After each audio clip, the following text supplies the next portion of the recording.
Tässä tehdään tämän talven ihan varmasti ensimmäistä lumiukkoa.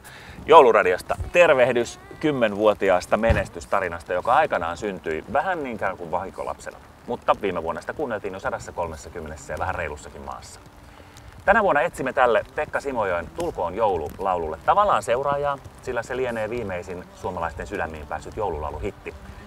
Jouluradio etsii yhdessä Ile Vainion musiikkigurun kanssa uutta suomalaista joululaulua avoimella sävellys- ja sanotuskilpailulla. Mutta on meillä muutakin tarjolla. Rajaton on luvannut tehdä meille oman syntymäpäivälahjan, siitä myöhemmin, vaan teidät kaikki haastan mukaan rikkomaan 1 miljoonan nettikävijän rajaa jouluradio.fi-sivustolla. Ei ole mahdoton tehtävä, viime vuonna kävijöitä oli huimat 650 000. Ohjeita löytyy salongista. Tervetuloa mukaan ja hyvää joulun odotusta! On taas kulkuset